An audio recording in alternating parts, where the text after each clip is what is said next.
তো নবীজি বলছেন মোহাব্বত বাড়ে সালামের মাধ্যমে, মোহাব্বত বাড়ে সালামের মাধ্যমে। এবার আসুন মোহাব্বত আমরা কাকে কাকে করব। আজকে তো আমরা যুবক যুবতীরা মনে করছি বিয়ের আগে যে আমরা বন্ধুত্ব করব, এটা করাটা আমাদের জন্য দরকার।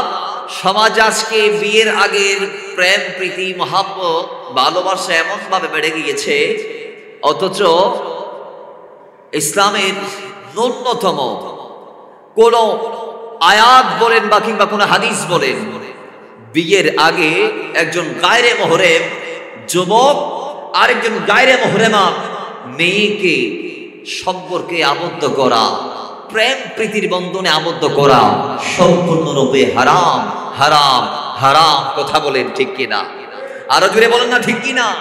কিন্তু আজকের দিনে আমরা দেখছি বিয়ের আগে বন্ধুত্ব, বিয়ের আগে মহাব্বত, বিয়ের আগে মহাব্বত, যেগুলো ইসলামের সাথে ন্যূনতম সম্পর্ক রাখে না, যেগুলো ইসলামের সাথে ন্যূনতম সম্পর্ক রাখে না। বাবারা আমার, অমুসলমান একজন গায়রে মুহরম ছেলে আর মেয়ে কখনো সম্পর্কে আবদ্ধ হতে পারে না।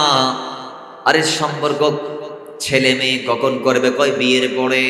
হ্যাঁ, মুহরম যারা আছে, একজন পুরুষ মুহরম 14 প্রকারের নারীর সাথে মহাব্বত রাখতে পারে। যদি এই মহাব্বতটা আল্লাহর জন্য হয়, আল্লাহর নবীর জন্য হয়, তাহলে লাভ আছে। লাভ কি কি আছে এগুলো স্টেপ বাই স্টেপ আমরা বলবো। আগে বলি সম্পর্ক কার সাথে করবেন বিয়ের আগে। যুবক যুবতীর অবৈধ মহাব্বত, এটা ইসলাম সমর্থন করে না, এটা শয়তানের একটা প্ররোচনা। অমুসলমান এমনিতে শয়তান বনি আদমের সেরাই শিরাই এমন ভাবে তিনি চলাচল করছে, বিরাজ করছে, যার দরুন আজকে শয়তানের পদাঙ্ক অনুসরণ করে আমার দেশের একদল যুবক যুবতী বিয়ের আগে অবৈধ প্রেম প্রীতি ভালোবাসার সম্পর্কে আবদ্ধ হয়ে পবিত্র ভালোবাসাটাকে কলুষিত করে ফেলেছে সমাজের মধ্যে। কথা বলেন ঠিক না? আরে ভালো যদি বাঁচতে হয় নবীকে বাসনে, ভালো যদি বাঁচতে হয় নবীকে বাসনে, নবী তারানে वाला नबी बचाने वाला नबी तराने वाला नबी बचाने वाला। अरे जानेर চেয়ে অধিকই ভালো, প্রাণের চেয়ে বেশি ভালো নবীকে বাসন।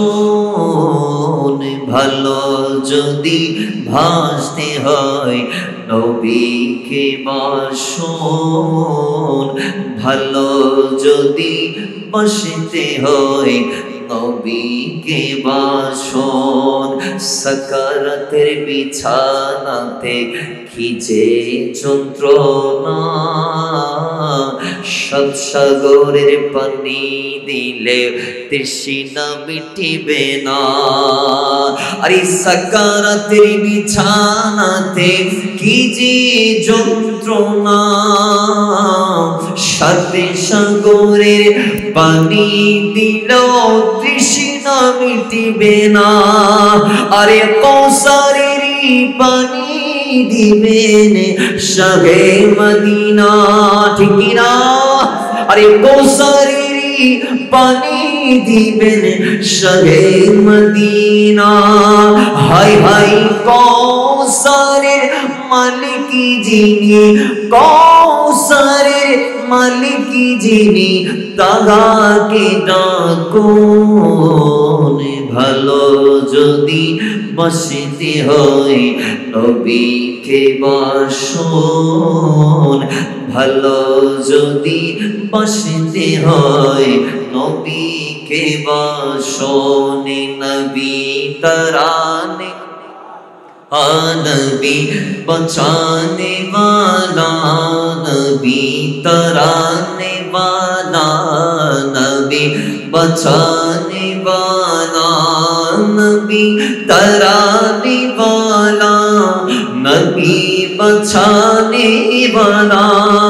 अरे दिलेर চেয়ে অধিকই ভালো, জানের চেয়ে বেশি ভালো নবীকে বাসন। ভালো যদি বাসিতে হয় নবীকে বাসনা। এই ভালোবাসা আরবিতে বলা হয় হুব্বুন,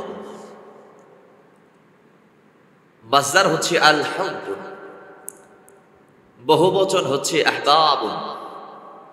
কোরআনে 7টি পর্বে আল্লাহ ভালোবাসার আলোচনা করেছেন। 7টি পর্বে 63 বার আল্লাহ ভালোবাসার কথা উল্লেখ করেছেন। সুবহানাল্লাহ। পুরো কোরআন জুড়ে এই ভালোবাসার ব্যাপারে আল্লাহ 63 বার ইঙ্গিত দিয়েছেন। সুবহানাল্লাহ জুড়ে বলেন। তোর মধ্যে বিশ্বাসী মুমিনদের ভালোবাসার সম্পর্কে, আমাদের ভালোবাসার সম্পর্কে 14 বার বলেছেন। কাফেরদের ভালোবাসার সম্পর্কে 12 বার বলেছেন। এবং আল্লাহ যাদেরকে ভালোবাসেন না তাদের ব্যাপারে 15 বার বলেছেন। আর আল্লাহ যাদের ভালোবাসেন তাদের ব্যাপারে 9 বার বলেছেন। আর ভুল ভালোবাসা যারা করে তাদের ব্যাপারে আল্লাহ 3 জায়গায় বলেছেন। এবং বিভিন্ন ভালোবাসার দাবি যেগুলো অসার দাবি, এই ব্যাপারে আল্লাহ একটি আয়াত। টোটাল মিলিয়ে পুরো কোরআন জুড়ে এই ভালোবাসাকে আল্লাহ 63 বার তাকরার করেছেন, ইকরার করেছেন। জুড়ে বলেন না সুবহানাল্লাহ। তাহলে এবার আমরা একটু সামনে যাই। ভালোবাসা এক অপরকে মুসলমান হিসেবে, এটা একটা সময় ছিল না। একটা সময়, আমার কথা কি ক্লিয়ার? আপনি কি বুঝতে পারছেন? তাহলে একটু আওয়াজ চাচ্ছি বাজার। এই হৃদ্যতা, মহাব্বত, বন্ধন, ভ্রাতৃত্ব, সহানুভূতি, সহমর্মিতা, একে অপরের প্রতি পছন্দ, এই জিনিসটা একটা সময় ছিল না। একটা সময়, এখন বলবেন কখন ছিল না?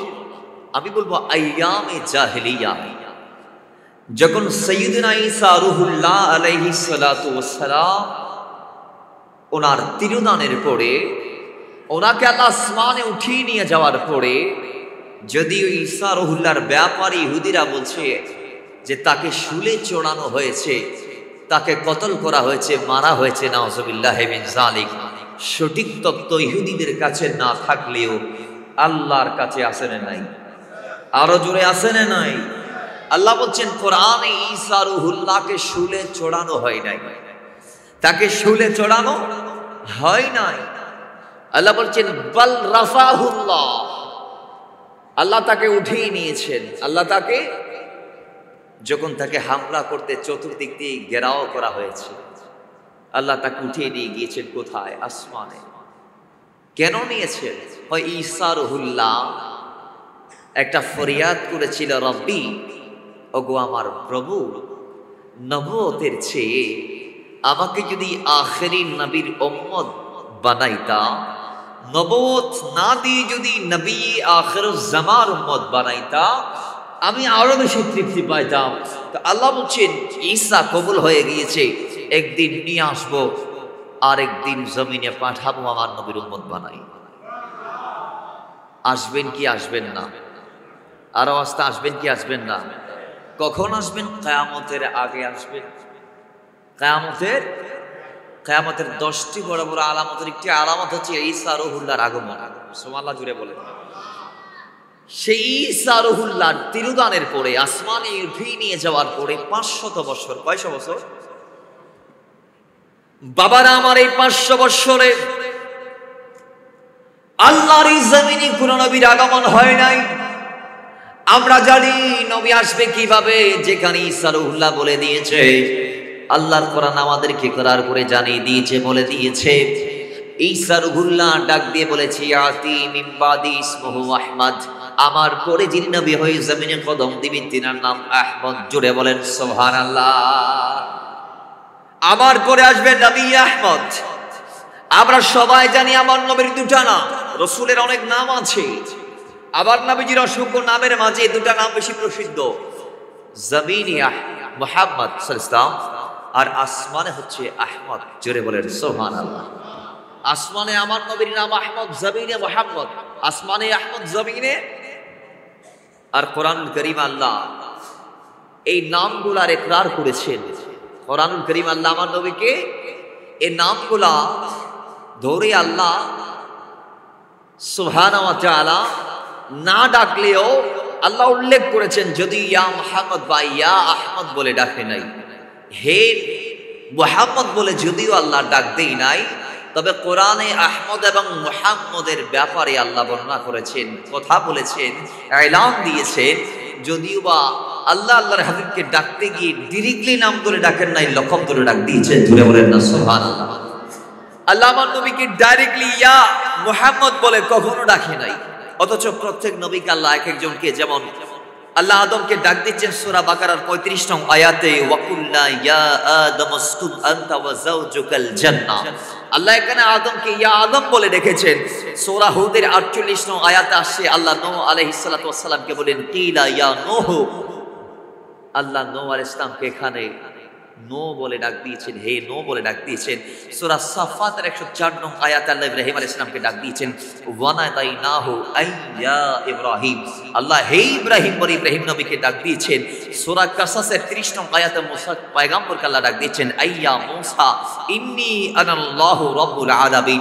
এখানেও আল্লাহ মুসাকে হে মুসা বলে নাম ধরে ডেকেছেন। সূরা আলে ইমরানের 55 নং আয়াত আল্লাহ ঈসা রুহুল্লাহকে ডাক দিয়েছেন ইয ক্বালা আল্লাহু ইয়া ঈসা। একটু জোরে বলেন না সুবহানাল্লাহ। ইয়া ঈসা বলে ডেকেছেন এই আয়াত আল্লাহ ঈসাকে। সূরা সাওয়াদের 26 নং আয়াত আল্লাহ দাউদকে ডাক দিয়েছেন ইয়া দাউদ ইন্না জাআলনাকা খলিফাতান ফিল আরদ। এখানে আল্লাহ দাউদকে ইয়া দাউদ বলে ডেকেছেন।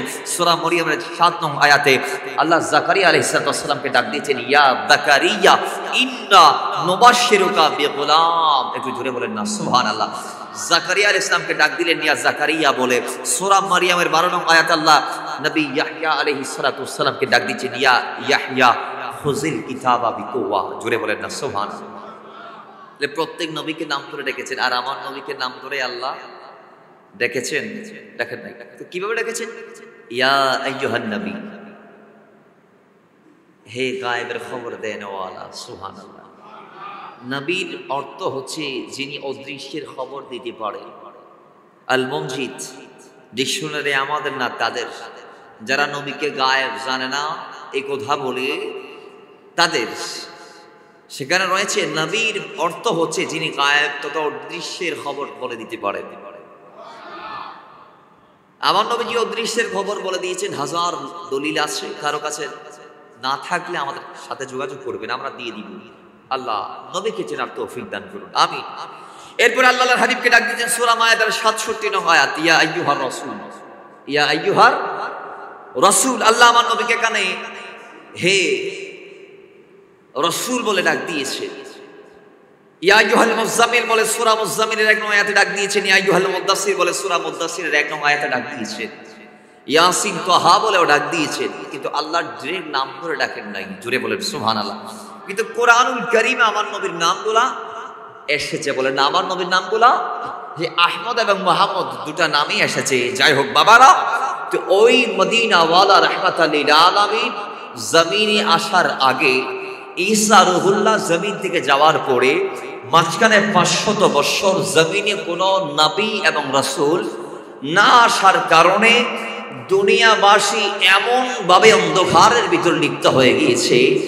ওই সময় তারা মাকে মা ডাক দিলেও মায়ের অধিকারটা তারা দিতে পারে নাই, মায়ের মূল্যায়নটা তারা করতে পারে নাই। বাবাকে বাবা বলে ডাক দিলেও বাবার মোহাব্বতটা তারা দিতে পারে নাই, মায়ের ভালোবাসাটা তারা দিতে পারে নাই। ভাইকে ভাই বলে ডাক দিলেও ভাইয়ের সঠিক মোহাব্বত তারা দিতে পারে নাই। অন্তরগুলা ছিল সব মরা ফ্যাকাশে। এগুলা এমন পর্যায়ের ফ্যাকাশে ব্যক্তি ছিল, এদের কলব এমন ভাবে অন্ধকার হয়ে গিয়েছিল, যার দরুন এই আহলে আরবরা সামান্য কাজের মেলাতে একটু কটা কাটাকাটির জেরে একজন তিনজনকে হত্যা করলেন এক গোত্রের। সেই গোত্র এবার এই গোত্রের সাথে ঝগড়াঝাটিতে লিপ্ত হয়ে এক পর্যায়ে যুদ্ধ শুরু হয়ে গিয়েছে, যেখান থেকে হারবুল ফিজা নামক যুদ্ধের সূত্রপাত হয়েছে। আমরা তারিখের কিতাবগুলোতে পাচ্ছি সেই হারবুল ফিজা নামক অন্যায় যুদ্ধ যখন শুরু হয়েছে, সেই যুদ্ধ একদিনে শেষ হয় নাই, 2 দিনে শেষ হয় নাই, 3 দিনে শেষ হয় নাই। রাসূলুল্লাহ বলছেন ওই যুদ্ধে আমি নিজে দেখেছি বহু মানুষ প্রাণ বিসর্জন দিয়েছে, হতাহত হয়েছে, আঘাতপ্রাপ্ত হয়েছে। পঙ্গু হয়েছে, সর্বহারা হয়েছে, নিজের জীবন হারিয়েছে, প্রাণনাশ হয়েছে অনেক ব্যক্তির। নবীজি ওই যুদ্ধে তারিখের কিতাবগুলোতে আসছে, নবীজির বয়স যখন 20 বছর, তখন ওই যুদ্ধ চলমান ছিল। নবীজি নিজে অংশগ্রহণ করেছে, এক গণরাতে পেয়েছি। আমার নবী আবার তীর মারে নাই। রাসূলুল্লাহর কাজ ছিল ওই কুরাইশদেরকে যে তীর মারতেছে বিপক্ষের ব্যক্তিরা, আমার নবীর কাজ ছিল ওই তীর থেকে চাচা জেঠাদেরকে হেফাজত করানো, বাঁচানো। জোরে বলেন না সুবহানাল্লাহ। সেই যুদ্ধ 5 বছর চলমান ছিল। এ যুদ্ধে একটি কারণ, সামান্য স্বার্থ তারা জলাঞ্জলি দিতে পারে না। আল্লাহ বলছেন 4 পারা 2 নং পৃষ্ঠা সূরা আলে ইমরান আয়াত 103, আল্লাহ বলছেন ওয়াজকুরু নি'মাতাল্লাহ, তোমরা আমি আল্লাহর সেই নিয়ামতের কথা স্মরণ করো যেই নিয়ামত দেওয়ার আগে ইদ কুনতুম আ'দাআন, তোমরা শত্রু ছিলা। যেই নিয়ামত জমিনে যাওয়ার আগে তোমরা কি ছিলা? শত্রু ছিলা। তোমাদের অন্তরে ভ্রাতৃত্ব ছিল না, মহানুভবতা ছিল না, তোমাদের অন্তরে মহাব্বত ছিল না, ইশক ছিল না, প্রেম ছিল না, হৃদ্যতা ছিল না, ভালোবাসা ছিল না। যার দরুন ইদ কুনতুম আ'দাআন, তোমরা পরস্পর ওই সময় শত্রুতাপূর্ণ বৈরী মনোভাবে ছিলা। তো ওই সময় আমি আমার নবীকে পাঠিয়ে, আমি মদিনা ওয়ালাকে পাঠিয়ে, ফাসবাহতুম, আমি আমার নবীকে পাঠিয়ে ফাআল্লাফা বাইনা কুলুবিকুম, আমি তোমাদের মরা কলবগুলোকে মহাব্বত দিয়ে জিন্দা করে দিয়েছি। কি দিয়েছে? এই যে ভালোবাসার কথা। আল্লাহ বলছে তোমাদের কলবগুলাতে মহাব্বতটা ছিল না এক সময়, ওই সময় আমি আল্লাহ তোমাদেরকে নিয়ামত দিলাম, এমন নিয়ামত আল্লাহর হাবিব গিয়ে তোমাদের মরা কলবগুলাতে, তোমাদের বৈরী মনোভাবপূর্ণ কলবগুলাতে, তোমাদের মহাব্বত শূন্য কলবগুলাতে ফাআল্লাফা বাইনা কুলুবিকুম, আল্লাহর হাবিব সেখানে যখন ভালোবাসা দিয়ে দিয়েছে, মহানুভবতা দিয়ে দিয়েছে, কেমন ভাবে দিয়েছে? আল্লাহর নবী রাহমাতাল লিল আলামিন ডাক দিয়ে বলেছে, এই দুনিয়ার মুসলমান আর মারামারি হতে পারবে না, আর হানাহানি হতে পারবে না, আর খুনখারাবি চলতে পারবে না।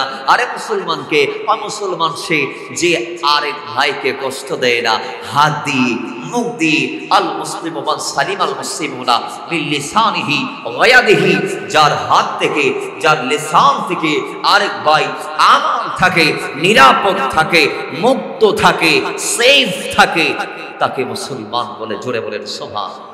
নবীজি বলেছেন মুসলমান সব হচ্ছে এক বড়ির মতো, গোটা দুনিয়ার সব মুসলমান একটা আত্মার মতো, একটা দেহের মতো। মুসলমানকে আঘাত করতে পারে না। এক শরীরের অঙ্গ যেভাবে আরেক অঙ্গকে আঘাত করতে পারে না, সেম দ্যাট এক মুসলমান আরেক মুসলমানকে জবান দিয়ে, হাত দিয়ে, তার অনিষ্টতা দিয়ে আঘাত করতে পারে না। রাসূলুল্লাহ বলেছে যদিও কোনো মুসলমানকে জমিনে আঘাত করা হয়, কোনো বিধর্মী, বেঈমান, মালাউন, দাইয়ুস কর্তৃক যদি কোনো মুসলমানের উপর আঘাত আসে, তাহলে গোটা কায়নাতের মুসলমানদেরকে সোচ্চার হতে হবে, আওয়াজ দিতে হবে। যার দরুন আমরা আজকের দিনে দেখতে পাচ্ছি ইন্ডিয়ার জমিনে যখন একজন হিন্দুদের রাজা গায়েশ্বর নামক এক জালেম কর্তৃক, একজন জালেম হিন্দুদের যখন ইন্ডিয়ার জমিনে আমার নবী এবং নবীর দ্বীনকে নিয়ে কটূক্তি করেছে, কুরুচিপূর্ণ মন্তব্য করেছে, গোটা মুম্বাই এখন মুসলমানদের দখলে চলে এসেছে। কথা বলেন ঠিক? আওয়াজ দিয়েছে একজন, নাম আল্লাহর কসম, লক্ষ লক্ষ মুসলমান নেমে গিয়েছে মুম্বাইয়ের রাজপথে। সুবহানাল্লাহ জুড়ে বলেন। আজকের দিনেও মুম্বাইয়ের রাজপথ মুসলমানদের দখলে। বলেন না মুম্বাইয়ের রাজপথ। এক জালেম তো ভুল করেছে, আরেক জালেম উস্কিয়ে দিচ্ছে বিজেপি। হয় যদি আমাদের ওই হিন্দু যে বলেছে মুসলমান এবং তাদের নবীর বিরুদ্ধে, তাকে যদি হামলা করা হয়, তাহলে আমরা মুসলমানদের মসজিদে ঢুকে ঢুকে হামলা করবো। নাউজুবিল্লাহ জুড়ে বলেন। পুরো ইন্ডিয়ার মুসলমানরা জেগে উঠেছে, বর্তমানে আওয়াজ দিয়েছে যে মুসলমানরা কখনো হামলা মামলা এগুলাকে ভয় করে না। কথা বলে ঠিক না বাবার? আমার তো আল্লাহর হাবিব বলেছে এইভাবে হতে হবে, কারণ আল মুসলিম আহুল মুসলিম, এক মুসলমান আরেক মুসলমানের ভাই। তো এক ভাইয়ের বিপদে আরেক ভাইকে এগিয়ে আসতে হবে। নবীজি বলেছেন ইন্নামাল মুসলিমুনা ইখওয়া, দুনিয়াতে যত মুসলমান আছে সবাই একই ভ্রাতৃত্ব বন্ধনে আবদ্ধ। সুবহানাল্লাহ জুড়ে বলেন। বাবারা আমার শুনলে এই কথাগুলা বলে মানুষদের অন্তরে একজনের প্রতি আরেকজনের প্রতি আল্লাহর হাবিব অন্তরটাকে নরম কোমল করে দিলেন, মুহাব্বত সৃষ্টি করে দিলেন। তো কোরআন বলে ফাআল্লাফা বাইনা কুলুবিকুম, আল্লাহর নবী এসে যখন তোমাদের মরা কলবগুলাতে মুহাব্বত ঢুকিয়ে দিল আমার নবীর দেয়া নিয়ামতে, ফাআল্লাফা বাইনা কুলুবিকুম ফাআসবাহতুম বিনি'মাতিহি ইখওয়ানা, আমার নিয়ামত তথা আমার মদিনাওয়ালা কয় ওই নবীর দেয়া নিয়ামতে, বিনি'মাতিহি আমার নবীর দেয়া নিয়ামতে তোমরা পরস্পর শত্রু থেকে বায় হয়ে গেলা। জুড়ে বলেন সুবহানাল্লাহ। ফাআসবাহতুম বিনি'মাতিহি ইখওয়ানা, তোমরা শত্রু থেকে বায় হয়ে গিয়েছো। বানিয়েছে কে? মদিনাওয়ালা। কন্যা কে বানিয়েছেন? মদিনাওয়ালা। এখানে যে দ্বিতীয় বিষয় বলেছেন রাসূলুল্লাহ কিভাবে উম্মতের মাঝে ভালোবাসা, ভ্রাতৃত্ব এবং ঐক্যের বন্ধন তৈরি করেছেন, এই সিস্টেমে করেছে।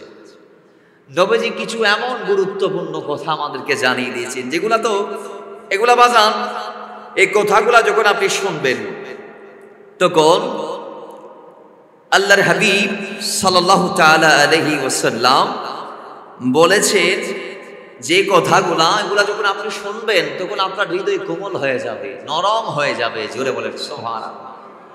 আল্লাহ বলছে ঈমানদাররা যখন কোরআন শুনে তখন তাদের কলব নরম হয়, তাদের কলব কি হয়? আর ঈমান বৃদ্ধি পায়। আমি বলবো আল্লাহর কালাম শুনলে যেভাবে অন্তর নরম হয়, নবীর কালাম শুনলে সেইভাবে অন্তর বিগলিত হয়ে যায়। জোরে বলেন। আরে ভাই ওই নবীর কালাম শুনে তো কঠোর হৃদয় মাওলা ওমরেরটা একদম তোলার মতো গলে নরম হয়ে গিয়েছিল। সুবহানাল্লাহ। গিয়েছে নবীকে আঘাত করার জন্য, গিয়েছে নবীকে কি করার জন্য? আঘাত করার জন্য। হাতে তরবারি নিয়ে গিয়েছেন রাসূলুল্লাহর স্যার নিবেন, স্যার নিতে গিয়ে আপন স্যার ঝুঁকিয়ে দিয়েছে। সুবহানাল্লাহ। তো এদেশ নাই না আর সিফাতুলি মানুষ সুবহানাল্লাহ না জানে। আল্লাহ এই ব্যাগুনের অন্তর বলি হইব তৌফিক দান করুক, আমিন করুক। তো নবীজি কি বলেছেন আমাদেরকে ভ্রাতৃত্ববোধ শেখানোর জন্য? একটু সহিহ মুসলিমের 54 নং হাদিসের মধ্যে আল্লাহর হাবিব বলেছেন, হে মুসলমান, তোমরা ততক্ষণ পর্যন্ত জান্নাতে যাইতে পারবে না যতক্ষণ তোমরা ঈমানদার হতে পারবে না। সুবহানাল্লাহ।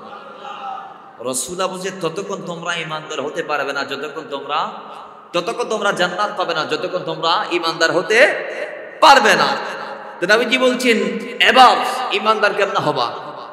তোমরা ততক্ষণ পর্যন্ত ঈমানদার হতে পারবে না যতক্ষণ তোমরা একে অপরকে অর্থাৎ পরস্পরকে ভালোবাসবে না।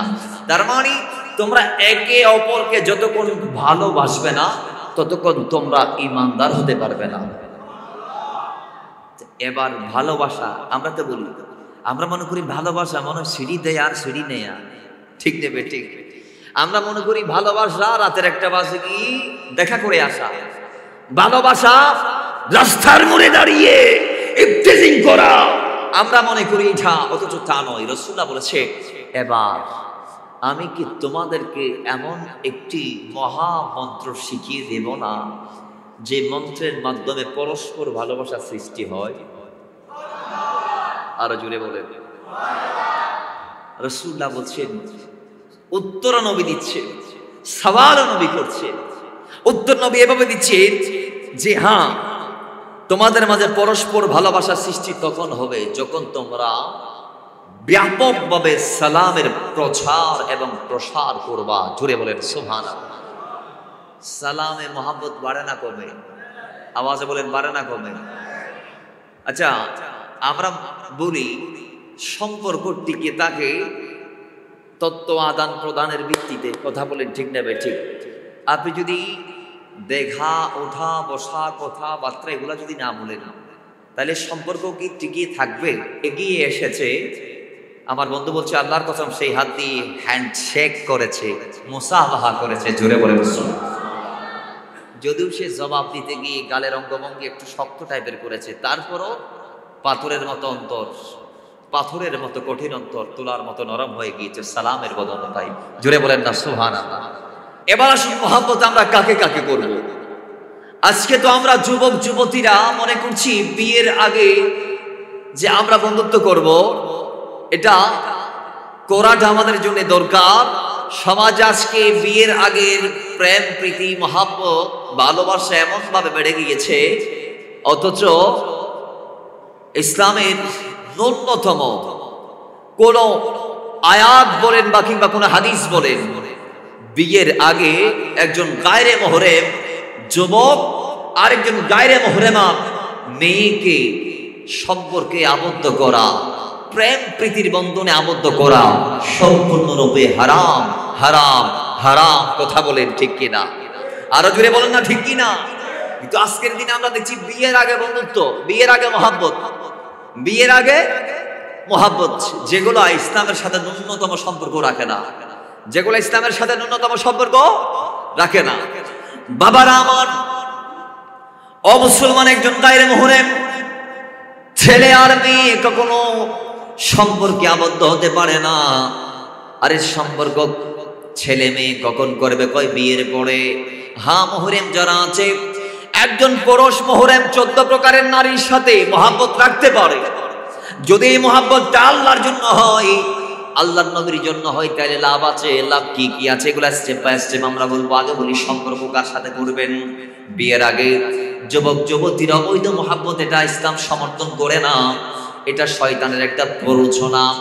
অমুসলমান এমনিতে শয়তান বনি আদমের সেরাই শিরাই এমন ভাবে তিনি চলাচল করছে, বিরাজ করছে, যার দরুন আজকে শয়তানের পদাঙ্ক অনুসরণ করে আমার দেশের একদল যুবক যুবতী বিয়ের আগে অবৈধ প্রেম প্রীতি ভালোবাসার সম্পর্কে আবদ্ধ হয়ে পবিত্র ভালোবাসাটাকে কলুষিত করে ফেলেছে সমাজের মধ্যে। কথা বলেন ঠিক না? যেটা হালাল ভালোবাসা, এটা কত বড় নিয়ামত। আল্লাহ হাবিব নিজে এলান দিচ্ছে, রাসূলুল্লাহ ডাক দিয়ে বলছে, ও দুনিয়ার মানুষ, কেমন কেমন ফাজাইলটা একটু শুনে নাও। কিয়ামতের দিন হাদিসটা আসছে মুসলিম শরীফের 2563 নং হাদিসের মধ্যে। আল্লাহর হাবিবের এলান, নবীজি ইরশাদ করছে, কিয়ামতের দিন আল্লাহ সুবহানাহু ওয়া তাআলা ডাক দিবেন ওই ধরনের ব্যক্তিদেরকে। আল্লাহ ডাক দিয়ে বলবেন, হে দুনিয়ার অমুক বান্দারা, যারা আমি আল্লাহর জন্য এক বান্দা আরেক বান্দাকে ভালোবেসেছ, যারা আমি আল্লাহর সন্তুষ্টির জন্য এক বান্দা আরেক বান্দাকে মহব্বত করেছ, তোমরা কোথায়? আসো আজ আমি আল্লাহর কুদরতি আরশ আজিমের ছায়ার নিচে তোমরা স্থান নাও।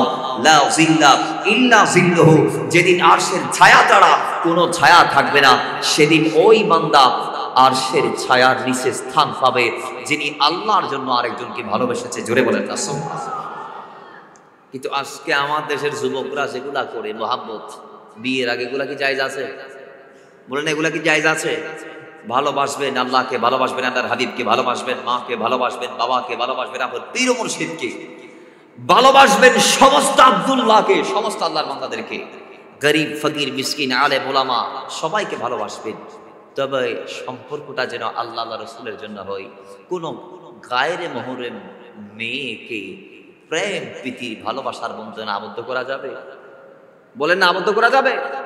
একজন মেয়ে সম্পর্ক রাখবে বিয়ের পরে তার স্বামীর সাথে। কথা বলেন ঠিক নেবে ঠিক?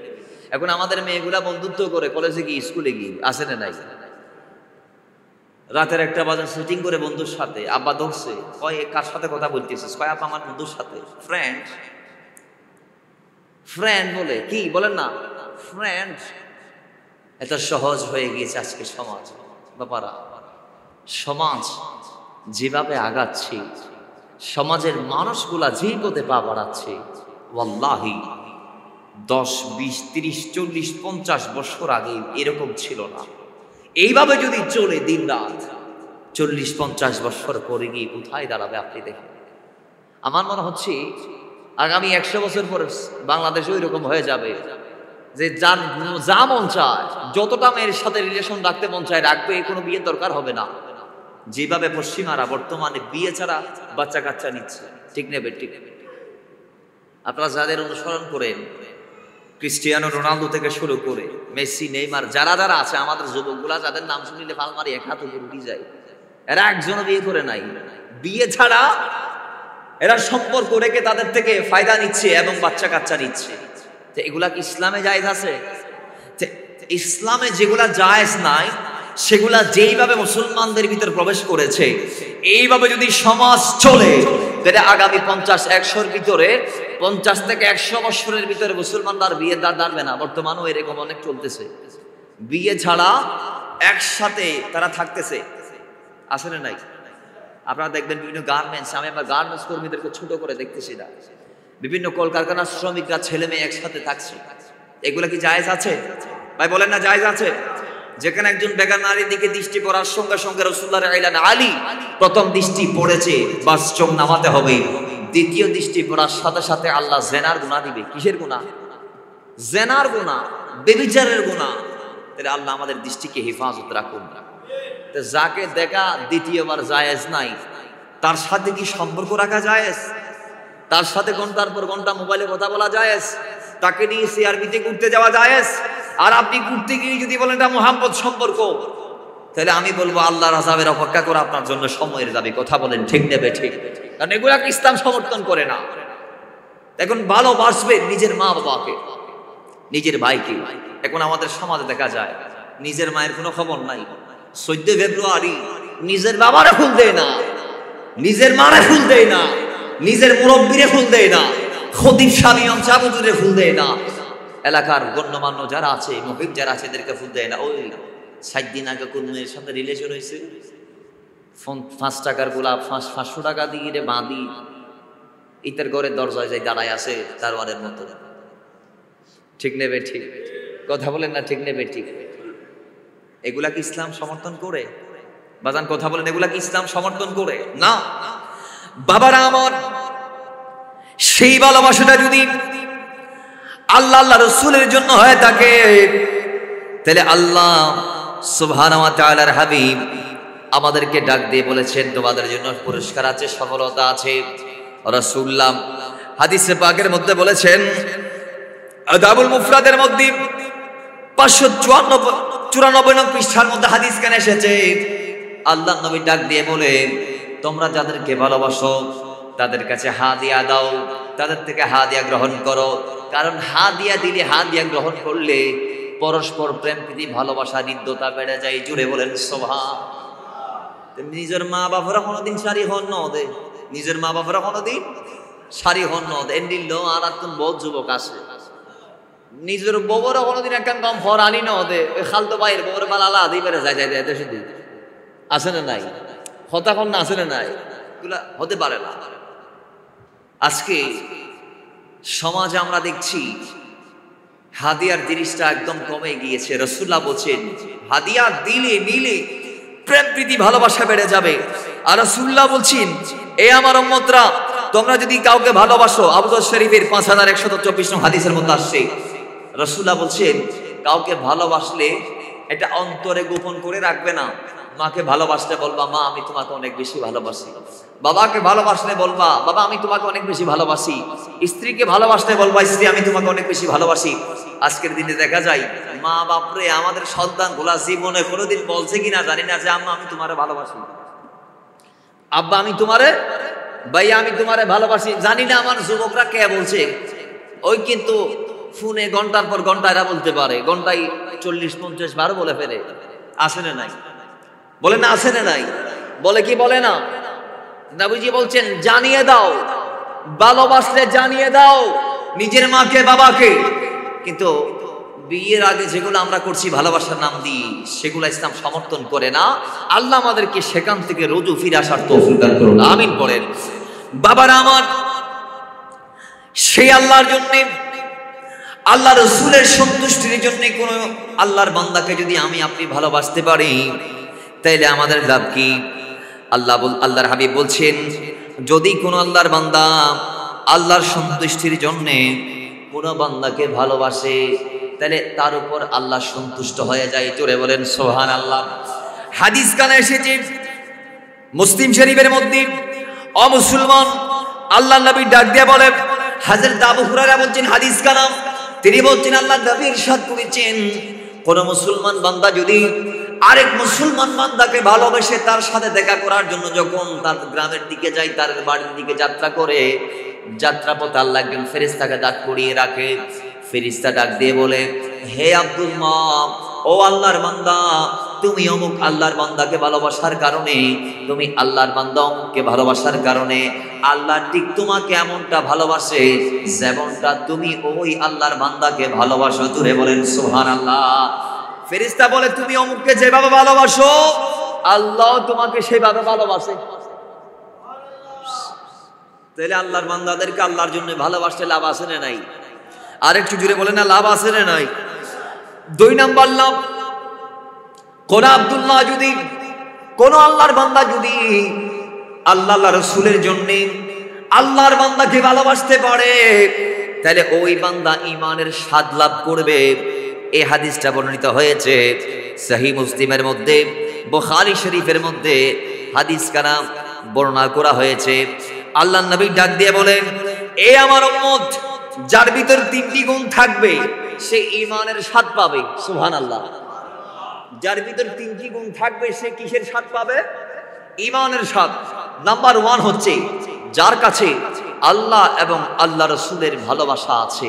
জোরে বলেন সুবহানাল্লাহ। সেই ভালোবাসা যেমন তেমন নয়, দুনিয়ার সব ভালোবাসার চেয়ে বেশি, অর্থাৎ যে আল্লাহ এবং আল্লাহ রাসূলকে সবচেয়ে বেশি ভালোবাসে। 2 নাম্বার, যে কোন আল্লাহর বান্দাকে আল্লাহর জন্য ভালোবাসে। কোন আল্লাহর বান্দাকে কি কার জন্য? আল্লাহর জন্য ভালোবাসে, সেই ঈমানের স্বাদ পেয়েছে।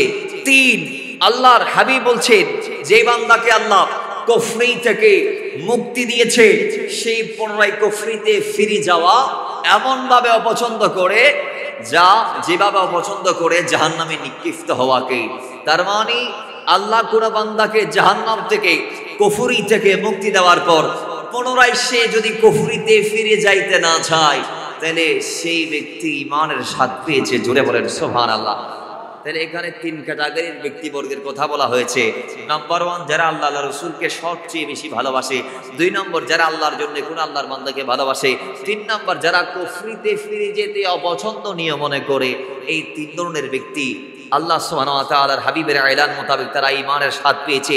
আরো লাভ কি? কয়, আল্লাহর জন্য যদি আপনি কোন আল্লাহর বান্দাকে ভালোবাসতে পারেন, তাহলে আপনার ঈমানের পূর্ণতা লাভ করতে পারবেন আপনি। আরো জোরে বলেন না ভাই সুবহানাল্লাহ। হাদিসটা কোথায় এসেছে? মিশকাতুল মাসাবির 30 নং হাদিসের মধ্যে আসছে, যে রাসূল ইরশাদ করেছেন, হযরত আবু মামুন বলেছেন, নবীজি ইরশাদ করেছেন, যে ব্যক্তি আল্লাহর জন্য কাউকে ভালোবাসে, আল্লাহর জন্য কাউকে ঘৃণা করে। সুবহানাল্লাহ, জোরে বলেন। তাহলে এই হাদিস থেকে বোঝা গিয়েছে, আমরা যদি কাউকে ভালোবাসি তাও আল্লাহর জন্য ভালোবাসবো, যদিও সেই আমাদের বন্ধু দুশ্মন হয়। দুশ্মন হলেও দ্বীনের খাতিরে, আল্লাহর হাবিবের খাতিরে আমরা নিজের ব্যক্তিগত বিদ্বেষ ভুলে গিয়ে তাকে বন্ধু বানিয়ে মুখে টেনে নিব, তাকে মহাব্বত করব, ভালোবাসবো। আর আমরা যদি কাউকে ঘৃণা করি, কাউকে যদি ভালো না বাসি, কারো মধ্যে বিদ্বেষ রাখি, তাও আল্লাহ রাসূলের জন্য হতে হবে। যদিও সে আমাদের আপন ভাই হয়, যদিও সে আমাদের বন্ধু হয়, তারপরও ইসলাম, আল্লাহ রাসূলের বিরুদ্ধে যদি সে চলে যায়, তাকে আল্লাহ রাসূলের স্বার্থের খাতিরে তাকে ঘৃণা করা আমাদের জন্য কর্তব্য। কথা বলেন ঠিক নেবে ঠিক? এখন তো আমরা এগুলা পারি না। এবার খালতো ভাই আর নবীর মেডে হয়ে দেরি, সমস্যা কি? আর মনে করে দিন আর বিয়াই নবুঝি হয়ে ফেলাই দেরি, আর কালতো ভাই নবুঝি হয়ে ফেলাই দেরি, আর বেদাতি হতে পারে না। হতে পারে ঈমানের ক্ষেত্রে যদি কম্প্রোমাইজ চলতো, তাহলে মৌলা হুসাইন কারবালাতে সের কোরবান করতেন না, হাত দিয়ে দিতেন। কথা বলেন ঠিক নেবে ঠিক? তিনি কি হাত দিয়েছেন? দেন নাই। তিনি সের দিয়েছেন, হাত দেন নাই। কথা বলেন ঠিক নেবে ঠিক? শিক্ষা দিয়েছেন ঈমানের ক্ষেত্রে কম্প্রোমাইজ নাই। বাবারা আমার, রাসূলুল্লাহ বলছেন, যে ব্যক্তি আল্লাহর জন্য কাউকে ভালোবাসে আর আল্লাহর জন্য কাউকে ঘৃণা করে, আল্লাহর জন্য দান খায়রাত করে, আবার আল্লাহর জন্য দান খায়রাত থেকে বিরত রাখে, সে তার ঈমানকে পূর্ণ করলো। জোরে বলেন সুবহানাল্লাহ। এই হাদিস থেকে বোঝা গেল যদি কোনো বান্দাকে আল্লাহর জন্য ভালোবাসতে পারেন তাহলে আপনি আপনার ঈমানকে পূর্ণ করতে পারবেন। কথা বলেন ঠিক কি না? তবে আল্লাহর হাবিব বলেছেন সমস্ত ভালোবাসা সবচেয়ে বেশি আসাধ্য হুব্বান লিল্লাহ, আল্লাহর জন্য বেশি রাখতে হবে। এরপরে লা ইউমিনু আহাদুকুম হাত্তা আকুনা আহাব্বা ইলাইহি মিন ওয়ালিদিহি ওয়া ওয়ালাদিহি ওয়ান নাসি আজমাইন। এরপর আল্লাহর পরে সৃষ্টি জগতে সুপ্রিম ভালোবাসা আল্লাহর হাবিবের জন্য বরাদ্দ করতে হবে। যদি রসুলের ভালোবাসার চেয়ে স্ত্রী ভালোবাসা বেশি হয়ে যায়, মায়ের ভালোবাসা বেশি হয়ে যায়, সন্তানের ভালোবাসা বেশি হয়ে যায়, তাহলে আপনি পরিপূর্ণ ঈমানদার হতে পারেন নাই? বলেন না, আপনি পরিপূর্ণ ঈমানদার হতে পারেন নাই। আপনি তখন পরিপূর্ণ ঈমানদার হতে পারবেন যখন আপনার হৃদয়ের সফট কর্নারের সুপ্রিম রেসপেক্টেবল জায়গাটি আল্লাহ রসুলের জন্য বরাদ্দ করবেন। জোরে বলেন সুবহানাল্লাহ। আল্লাহ আমাদের করার তৌফিক দান করুক, আমিন। এরপরে আরো ফাজাইল আমরা শুনি, আল্লাহর হাবিবের উম্মতদেরকে ভালোবাসলে লাভ কি? ভালোবাসাটা যদি আল্লাহর হয় লাভ কি? কয় লাভ হচ্ছে আখিরাতে যারা আল্লাহর বান্দাদেরকে আল্লাহর জন্য ভালোবেসেছে তাদেরকে আল্লাহ সুবহানাহু ওয়া তাআলা উচ্চ মর্যাদা দিবেন। সুবহানাল্লাহ। কি মর্যাদা? খন্ডিলা মর্যাদা একখানা বর্ণনা। হাদিস আসছে তিরমিজি শরীফের 2390 নং হাদিসের মধ্যে আসছে হাদিস কানা, এবং আবু দাউদ শরীফের 3060 নং হাদিসের মধ্যে আসছে হাদিস কানা। হাদিসের রাবি যেটা আবু দাউদ শরীফের, সেটা রাবি হচ্ছে হযরত ওমর ইবনুল খাত্তাব রাদিয়াল্লাহু তাআলা। মাওলানা ওমর রাদিয়াল্লাহু তাআলা বলছে আল্লাহ সুবহানাহু ওয়া তাআলা কিয়ামতের ইন্তজাম করবেন, কিয়ামতের ইন্তজাম করবেন। কিয়ামতের দিন আল্লাহ সুবহানাহু ওয়া তাআলা প্রত্যেক নবী আর রাসূল যারা আছে তারা নিজ নিজ উম্মতদেরকে নিয়ে উঠবে। আল্লাহর হাবিব উঠবেন। প্রত্যেক নবীর উম্মতের কাতার হবে 40টি, আমার নবীর উম্মতের কাতার হবে 80টি। সুবহানাল্লাহ জুড়ে বলেন। বাবারা আমার, ওই কিয়ামতের দিন এমন কিছু বান্দা আল্লাহর সামনে দাঁড়াবেন যাদের শান মান ইজ্জত আবরু দেখে, যাদের শ্রেষ্ঠত্ব দেখে, কয়েদের শ্রেষ্ঠত্ব দেখে নবীরা শহীদরা আল্লাহ সুবহানাহু ওয়া তাআলা দরবারে ঈর্ষা করবেন। জোরে বলেন সুবহানাল্লাহ। যাদের শান মান দেখে নবীরা, সিদ্দিকরা, শহীদরা ঈর্ষান্বিত হবেন। এই বান্দাগুলা মাথায় রাখবেন, এরা কিন্তু নবী না, এরা রাসূলও না, এরা সিদ্দিকও না, এরা শহীদও না। সুবহানাল্লাহ জোরে বলেন। তার মানে এরা আম পাবলিক, এরা সাধারণ মানুষ, এরা সাধারণ মানুষ।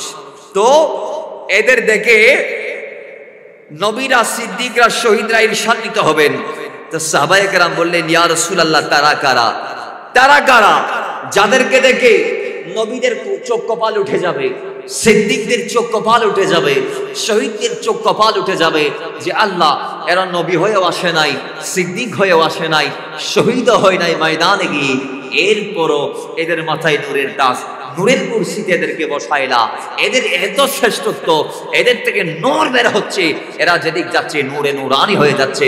আল্লাহ নবী না হয়ে, সিদ্দিক না হয়ে, শহীদ না হয়ে এদের এত শ্রেষ্ঠত্ব যখন নবী রাসূল সিদ্দিকরা ঈর্ষা করবেন, তখন আল্লাহর হাবিবের সাহাবায়ে কেরাম ডাক দিয়ে বলেছেন, ইয়া রাসূলুল্লাহ, তো যাদেরকে দেখে ওই সময় নবীর ঈর্ষা করবেন, সিদ্দিকরা ঈর্ষা করবেন, ঈর্ষা মানে হিংসা না, ঈর্ষা মানে তাদের মতো হতে চাওয়া। সুবহানাল্লাহ জোরে বলেন।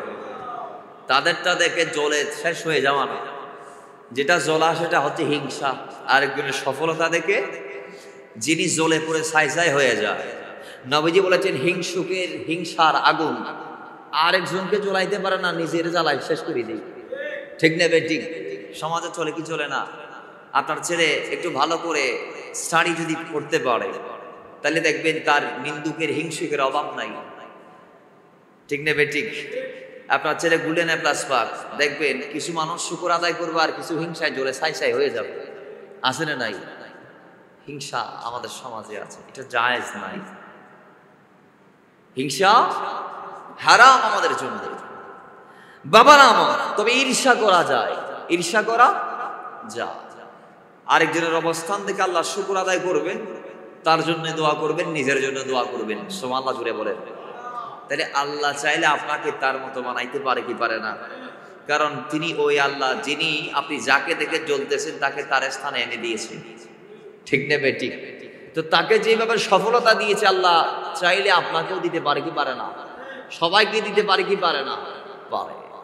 বাবারা আমার, সাহাবায়ে কেরাম বলছেন এবার যে ইয়া রাসূলুল্লাহ, এখন ওই ব্যক্তি যাদেরকে দেখে নবীরা সিদ্দিকরা ঈর্ষা করবেন তারা কারা?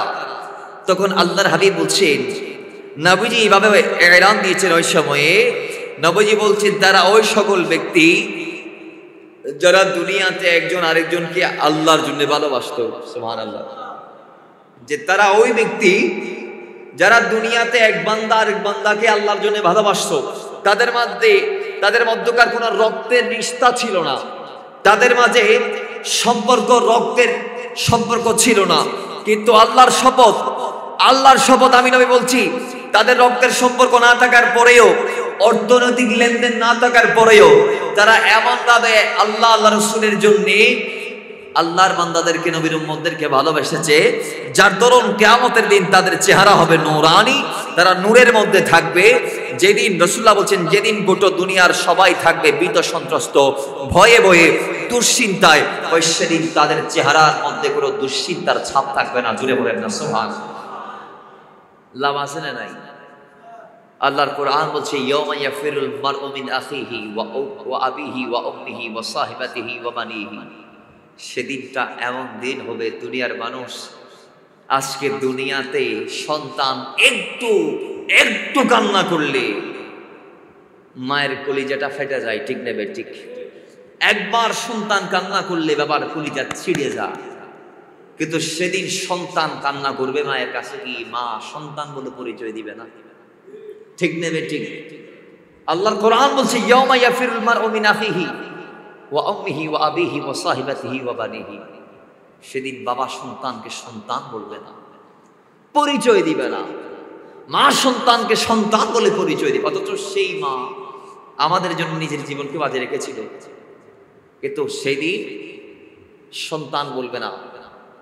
আল্লাহর কোরআন বলছে, সেদিন প্রত্যেক নিজেই নিজের চিন্তায় ব্যস্ত থাকবে, প্রত্যেকেই নিজের চিন্তা করবে, নাফসি নাফসি নাফসি, মানে আল্লাহ আমাকে বাঁচাও, আল্লাহ আমাকে বাঁচাও। বাবার আমার, আল্লাহর নবী রাহমাতুল লিল আলামিন ডাক দিয়ে বলেন, উম্মত, সেদিন যখন সবাই দুশ্চিন্তার মধ্যে থাকবে, আতঙ্কের মধ্যে থাকবে, ভয়ের মধ্যে থাকবে, ওই সময়ে যারা দুনিয়াতে আল্লাহর বান্দাদেরকে আল্লাহর জন্য ভালোবেসেছে, ওই বান্দারা তারা নূরের মধ্যে থাকবে, নূরের জায়গায় থাকবে, নূরের দাস পড়াবে, আল্লাহ তাদেরকে নূরের কুরসিতে বসাবে, তাদের অন্তরে ভয় থাকবে না, চেহারায় ভয়ের চিহ্ন থাকবে না, হাসি খুশি অবস্থায় তারা থাকবে। কোরআন বলে দাহিকাতুন মুস্তাবশিরা, জুড়ে বলেন সুবহানাল্লাহ। তো কয় তাদের চেহারায় কোনো চিন্তার ভাস থাকবে না, ওরা ডরাইলে তোর আরা চেহারায় বিকৃতি হয়ে না যায়, ঠিক নেবে ঠিক। যারা ডরা দিও আসে পাল্লাই ঠিকই বে বাইন নদে আর চেহারার বই যে তাই যায়, তখন চেহারার হাল পরিবর্তন হয়ে যায়, ঠিক নেবে ঠিক। তো কিয়ামতের দিনও সেগুলা দুনিয়ার ভয়ের মতো ভয় না বাবা। কিয়ামত যদি একবার দেখতেন নিজ চোখে, তাহলে আল্লাহর কসম কিয়ামত দেখা লাগতো না। কবর যদি একবার যায় আবার ফিরে আসতে পারতেন। কোরআন তো বলছে প্রত্যেক মাইয়াত কবরে যাওয়ার সঙ্গে সঙ্গে দুইটা বর্ণনা, দুটাই কোরআন কারীমের আয়াত। এক বর্ণনা হচ্ছে মাইয়াতরা কবরে যাওয়ার পরে আল্লাহর দরবারে ফরিয়াদ করবে, ইয়া রব একবার সুযোগ দাও, বাড়িতে যাব, আত্মীয় স্বজনদেরকে ডাকবো, একটা মিটিং করব, আর ওসিয়ত করে আসব, আমি তোদের দাদা, আমি তোদের ভাই, আমি তোদের বাবা, যে জন্মের ভুল করছি তোরা আমার মতো ভুল করিস না। আমি দুনিয়াটাকে দুনিয়া মনে করেছিলাম, আসলে দুনিয়াটা দুনিয়া নয়, এটা ধোঁকাবাজি, এটা প্রতারণা, এটা কিছু না। তোরা আখিরাতের চিন্তা কর, জুড়ে বলেন না সুবহানাল্লাহ। আখিরাতের সামান তোরা রেডি করিস। এই এক বর্ণনা। আরেক কোরআন কারীমের আয়াত, এটাও আরেক দল বলবে আল্লাহ যখন ইমানদারদেরকে এত বেশি দিবে কবরে, এত বেশি দিবে, তখন ইমানদাররা বলবে আল্লাহ আমি একটু আমার ওই যাদের যাদের রাখি আসছি, আমার ছেলে আব্দুল সালাম, আমার ছেলে আব্দুল কাহার, আমার ছেলে আব্দুল জব্বার, আমার ছেলে খাদিজা, ওই আমার সন্তানদেরকে, আমার অর্ধাঙ্গিনীকে একটু আমি বলে আসি যে আল্লাহ আমাকে এত বেশি দিয়েছে, এত বেশি দিয়েছে যার কল্পনা আমি করি না। মৌলা আমার সাথে এত উত্তম আচরণ করেছে, আজকে আমি একটু আল্লাহ এই আচরণের সংবাদটা একটু তাদেরকে দিয়ে আসি যাদেরকে দুনিয়াতে রেখে এসেছি, কারণ তারা যেন আমার মতো করে চলে। তাহলে ওই কবরে যদি একবার যাইতে পারেন, তাহলে আর জীবনে আপনার জন্য আপনাকে হাসর আর বোঝাইতে হবে না। হাসর আর মৌলা ওসমান রাদিয়াল্লাহু আনহু কবরের পাশ দিয়ে যখন যাইতেন, চোখের পানি ছেড়ে দিয়ে এত বেশি কান্না করতেন, যার চোখের পানি পরে পরে গালের দাড়ি বুঝে যাইতো। সুবহানাল্লাহ করে বলেন। সাহাবায়ে কেরাম একদিন জিজ্ঞেস করলেন, হুজুর রাসূলুল্লাহর সামনে আপনি, আমি, সবাই, আমরা সবাই বসি, আল্লাহ নবী জান্নাত জাহান্নামের বয়ান করে, তো এইভাবে কাঁদতে তো আপনারা দেখি নাই। জান্নাত জাহান্নামের বয়ান শুনে যেভাবে আজকে কাঁদতেছেন, কারণ কি? কারণ আছে, কারণ না, কারণ হচ্ছে রাসূলুল্লাহকে বলতে আমি শুনেছি আলামে বারজাকের প্রথম স্টেপ হচ্ছে কবর। আখিরাতের ধাপগুলার প্রথম ধাপ হচ্ছে কি? মৃত্যু পরবর্তী যত ধাপ আছে, প্রথম ধাপ হচ্ছে কবর। তো কেউ যদি কবরের ধাপে পার না পায়, কেউ যদি কবরে ভেসে যায়, বাকি স্টেপগুলা তার জন্য মারাত্মক কঠিন হয়ে যাবে। এই জন্য আমি কবরের বইয়ে কাঁদি, জুড়ে বলেন না সুবহানাল্লাহ। তো সেই কবরে ফাটাইলে হয়ে যাবে আপনারে, আখিরাত কিটা বলতে হবে না। তো নবীজি বলছেন ওই দিন, কিয়ামতের দিন সবার চেহারায় যখন চিন্তার ভাস থাকবে, সেদিন ওই বান্দাদের চেহারা হাসি খুশি থাকবে, উৎফুল্ল থাকবে। যেই বান্দাগুলা আল্লাহর জমিনে গিয়েছে, অন্যায় করে নাই, ভাইয়ের হক মেরে খাই নাই, মায়ের হক মেরে খাই নাই, বাবার হক মেরে খাই নাই, স্ত্রীর হক মেরে খাই নাই, সন্তানের হক মেরে খাই নাই, এরা দুনিয়াতে হৃদয় থেকে সবাইকে ভালোবেসেছে, অন্যায় করে নাই, জুলুম করে নাই, প্রতিবেশীর প্রতি তারা বিরূপ আচরণ করে নাই, তারা আল্লাহর জন্যে একজন আরেকজনকে মোহাব্বত করেছে। এই ধরনের বান্দাগুলা, ব্যক্তিবর্গগুলা কিয়ামতের দিন তাদের চেহারায় হাসি খুশি থাকবে। জোরে বলেন সুবহানাল্লাহ। তাহলে লাভ আছে না নাই? আরো জোরে বলুন না, লাভ আছে না নাই? আল্লাহ আমাদেরকে আল্লাহ রাসূলের জন্য, আল্লাহর বান্দা, আল্লাহর নবীর উম্মতদেরকে ভালোবাসার তৌফিক দান করুক। আমিন পড়েন। আরে ভালো যদি বাঁচতে হয় নবীকে বাসুন, ভালো যদি বাঁচতে হয় নবীকে বাসুন, নবী তারানে वाला, नबी बचाने वाला, नबी तराने वाला, नबी बचाने वाला।